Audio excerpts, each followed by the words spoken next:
Well, hello. I'm Chris Childress with Third Day Solutions, and welcome to another episode of Preferred Contractor Confidential, where we get the scoop on local contractors in the area. Today I'm here with Leo Bartholomew of Triple L Outdoor Solutions. Leo, how's it going today? Doing good, buddy. How are you? Good. So, one of the things I wanted to say is, as a member of Preferred Contractors, we're held to a higher standard. Every one of the contractors on that list has been vetted. They've got to be sponsored by somebody else, and if there's enough complaints or something's going wrong or something, well, they're out. They're not allowed to be in that group. So Leo is a part of that, and he's one that I sponsor. I stand up for him and say, hey, look, he is preferred contractor worthy. Leo and I have worked together for a few years now. I believe we first met at Greystone. Yeah, Greystone. I was doing the side job, and you came pick up some additional side, and you put it on a trailer, stack, and put a tractor on top of the side on the trailer. And it was pretty funny. Oh, yeah. Sometimes I do that kind of stuff. But yeah, that's how we met. And then we became friends. And your company and my company meshed together very well. Yes, sir. You know, where you're doing a soft landscape, I'm doing a hard landscape. It works together. Yes, sir. So just tell me some of the things that Triple L Outdoor Solutions does. Triple L Outdoor Solutions is a landscape, fence, and drainage, irrigation, landscape irrigation. We come out and grade your yard, look at the problem as far as your grass. If you have problems between your lawn that need to be taken care of, you have diseases. I know St. Augustine is good for tench bugs, brown patch.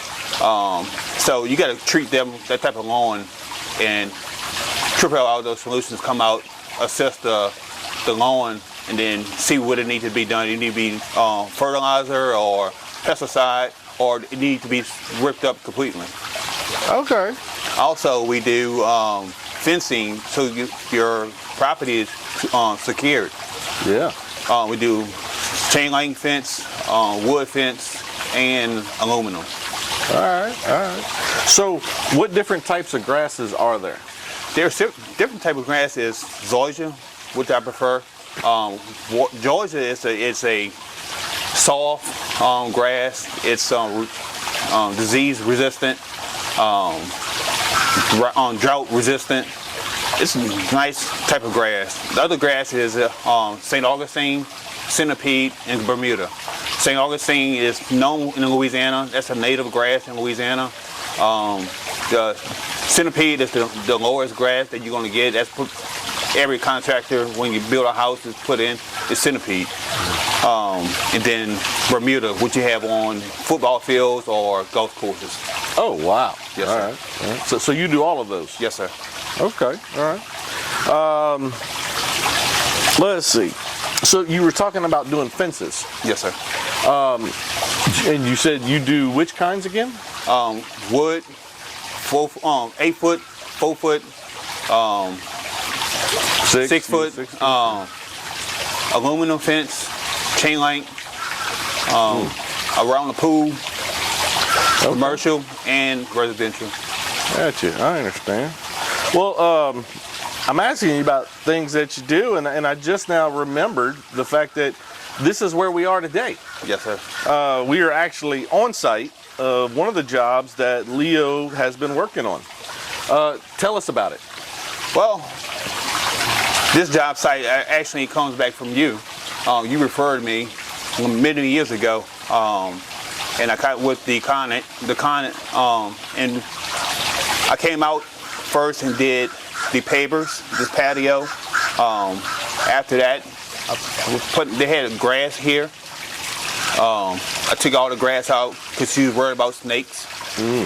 Put the rocks down, put a kettle, and put a fountain, so she had a nice, peaceful area to sit at. Yeah. Also, we recently did the some drainage in the alleyway between the two houses, pavers and some rocks. Yeah, I do remember that was a bad situation. I believe the neighbor had started having. They had added some material for the water, which was then causing the water to go in her house, and it was almost going to court. It was so bad. It went to court. What happened was another contractor came in and put number 8 limestone down, which is a small limestone. Right. They built it up so high that the water was seeping into Ms. Wilson's house. So that caused an issue. And then that's when we contacted. Yeah. I do remember that. I remember. And well, so you fixed it. You found a solution. Yes, sir. And what is your solution for fixing that? What did you do? The solution was to take out the rocks that they put down, lower the ground level so you won't have the water when the water comes in, you won't raise it up to the house. Put in 5 catch basins, put in some more rock because it's in the alleyway, so you're not going to get too much sunlight. So grass is not going to grow there. Yeah. So the best option is to put rocks down there. They have a path going down to the backyard of the property. We put 5 pavers between each catch basin. Oh, wow. Okay. And then the drainage pipe leads out to the pond where they're discharged. I got you. So number 8 limestone, that's like chips. That is, and I know that is something that you might find like on a running track, Yes, something sir. like that, or in a park or something where it compacts really well. That number 8 limestone packs so well that it doesn't let the water get through. Correct. And I see that you chose a certain material that does allow filtration of water into the system. Yes, sir. So that's good. That was a good choice. Okay, well, tell me about plants. You seem to be pretty knowledgeable on that. Yes, about 5 years ago, I took my horticulture test to be a horticulturist certified in the state of Louisiana.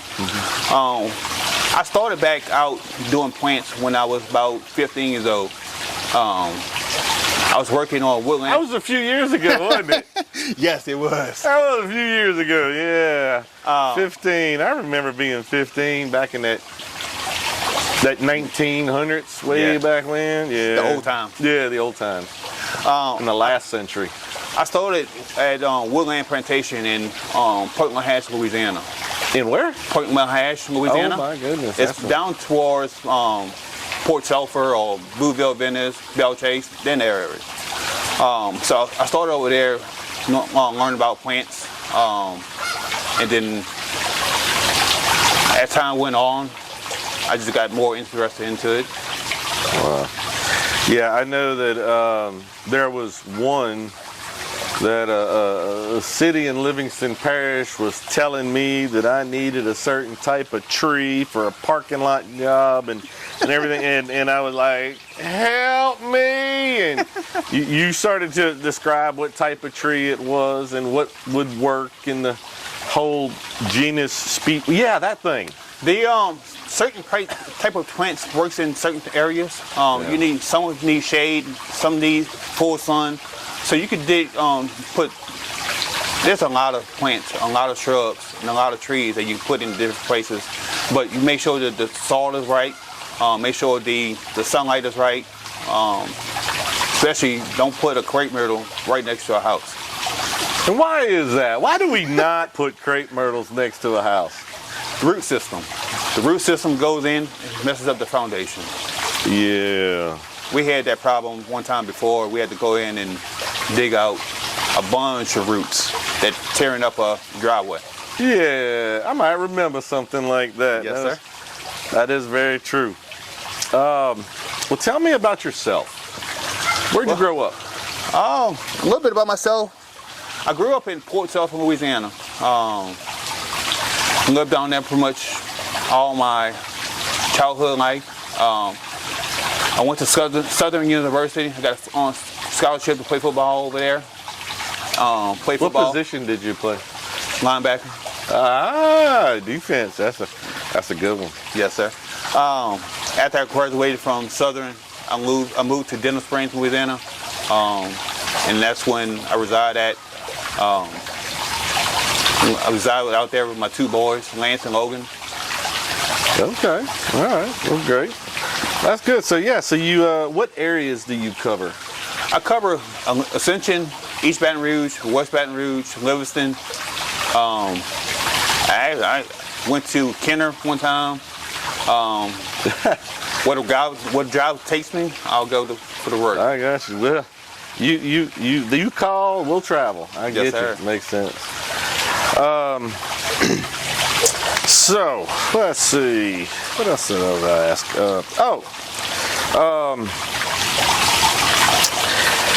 Tell me about one of your most exciting jobs that you've ever had. Most exciting job I ever had is doing a landscape at a commercial spot. When I first started off, I was not knowledgeable about the process, how everything operates. But after doing it, I got the knowledge from doing the job and had the experience, and I like the outcome of the job once it's done. Yeah, I got you. Well, how long you been doing this? 10 years. 10 years. Yes, okay. sir. All right. That's a long time. Yeah. What'd you do before this? I was in construction. I was in police work. A little bit of different areas of experiencing. Yeah. Okay. All right. So this is one that's always been important to me because as a member of Preferred Contractors, everybody there has a certain quality that we look for. I know personally I've had jobs that just, no matter how hard you try, something's gonna happen. It might be out of your control, but something's gonna happen. And I know, like in my cases, I always try to do the right thing. I do my best to do the right thing. We can't help it. Sometimes problems happen. Yes, sir. So, is there a time that you had something like that happen, and how did you handle it? I was doing a side job at a house in Baton Rouge. Supposedly I had 14 pallets to put down. So Now, you throw those 14 pallets by yourself? Yes, sir. It takes about 30 minutes to grow a pallet size. Oh, it's not too bad. It's a little work. Yeah, it's a lot of work. I throw some side myself. My back don't hold up as well anymore. So. But in the instance that it rained that day, it was supposed to rain, but it did rain. It was on a big slope, so it was trouble getting the side down there, putting it down. We had to delay the job because of the rain, so we had to go back and buy more side because the side would ruin. And I told the customer that don't worry about the extra cost of the new side. I'm gonna take care of that. I'm gonna handle the extra cost because portion is my fault because I waited too late to get the side down. But Mother Nature, I can't. Mother Nature, Yeah. Yes.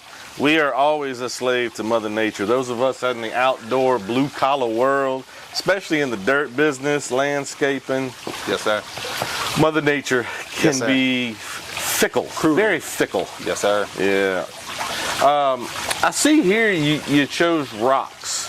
Now, and when you do landscape design, Yes, sir. how do you know whether you're going to be using rocks for the design, or you use pine straw or mulch, or how does that work? I use rocks for the landscape. This is called a hard stake because they're all hard stake. It's not mulch. You don't have plants or anything. This is called a hard stake landscape. But landscape, I use rocks against the house between as a barrier between the flower bed to the house. If you don't do that, you're gonna have termites, insects going into your house. So our first thing I do is put a barrier of rock around the whole landscape. And then as far as the mulch or the pine straw, it's up to the customer that what they wanted. Some like pine straw and some like mulch. Right. Yeah, I know. In my world, I do drainage also on the drip edge of the house, especially when people don't have gutters. Yes, sir. It helps out because if you don't have gutters on a house and the drip edge for a landscape, you're just going to erode it out. You're going to eat it away. You walk into those houses and you see that line in the grass and the dirt right there. Yeah, I've seen those. So here in South Louisiana, drainage is kind of an important thing for us. Definitely, it is. I think potentially everybody could be a client when it comes to South Louisiana and wet yards. Yes, sir. Describe to me the different systems that you could use to help dry up a yard, and what do you do? You can come in and put catch basins. You can assess the yard to see if the low spots. If you need to add dirt or need to take away dirt. Take away dirt. Yes, now, sir. Now I know that almost everybody I talk to says, well, I don't know, I didn't have this problem. I brought in a couple loads and I did this and I did that and all. So you're saying that there's times that you see you just need to haul dirt away. Definitely. Most definitely. Because some people come in and, like you said, put in so much dirt that it piles up and it makes the water go different places. So you got to take that dirt out, level it out. If you need to be, put in some catch basins, French drains, make sure the water flows to the proper place. You do a swell between the fence line or within the property so the water can drain out. I got you. I think just recently we finished up a project through this winter together. What was that? The outdoor oasis. That one was fun. Huh? That was a project. Yeah, that was nice. So obviously you work on decks also. Yes, sir. I do decks, covers. I recently did a deck on the water in Marpaw. I did 2 of them out there. That would be nice. Yes, sir. So Leah, let me ask you about fences, because this is something that I've always kind of wondered myself. And I see it right back here. Right. And immediately stuff jumps out at me. Yes, sir. So when you're putting up your typical 6-foot wooden privacy fence, yes, sir, how many stringers do you use for that? 3. 3 for 6-foot fence. If you have an 8-foot fence, you do 4. Gotcha. Yeah, because the span, if you get too far. Yes, sir. It's going to sway, and you don't have no braces between your pickets to. Right. Another thing is that when you put up a fence, you don't want the pickets to touch the ground. You want to leave it about an inch or 2. You see on the back side of the fence, on the side, the pickets are rotting out. The reason why is too close to the ground. You got to leave that that gap for the moisture. Right. So this one here, I happen to look back and it looks pretty. You didn't install this. No, sir. Let's go ahead and say. But I noticed the top, yes, sir, is real close up there. Yes, sir. What is the normal distance that you would allow to come down? A little bit. As far as the picket wise, that's pretty normal. As far as the post wise, it's kind of high. I set my top runner at about 2 inches from the post, from the top of the post. I do like 30 and then 58 on the bottom, the bottom runner. So you have that spacing, and it also depends on the ground level.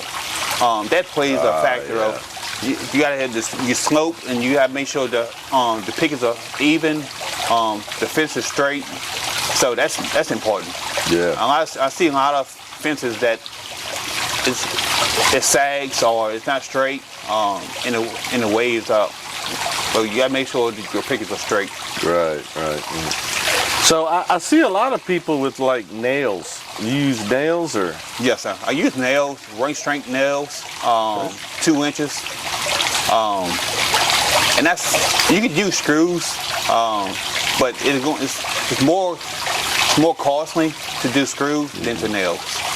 Yeah, that's important. I'm trying to help the customers out as far as cost wise. I don't try to cost too much. Yeah, and it's a fine balance a lot of times where you're trying to provide the best product that you can. Yes, sir. But sometimes your client's budget can't allow you to do that. So you try to give as much as you can to give them the best product. Yes, sir. Now you mentioned using ring shank nails. I don't know if y'all caught on to that, but ring shank is not your normal nail, right? No, it's not. Okay. It's a ring shank nail. There's like a little on the tip of it. There's like a little spacing between the nail, and then there's a wire on the top of the nail. So when it goes into the wood, it sticks to it. Gotcha. Yeah, well, that's important. And you said you did vinyl fencing? Yes, sir. Now, I'm not real familiar with that. So it's a plastic fence. It's doable. So if you don't want the wood look, you do white vinyl fencing. So it looks the same with the gap, the small, yes, sir. But it's plastic instead? Yes, sir. Okay. All right. Also, as far as picket wise, you have treated pine and you have cedar. The cedar pickets last a little bit longer than treated pine. It lasts about 15 to 20 years. The treated pine is about 10 to 15 years. 10 to 15 years. Yes. All right. Well, it's been great being with you today. Yes, sir. Get to see you again. Hang out with my friend. That's always a great time. Yes, sir. Yeah, and I think we learned a lot about you today. Thank you.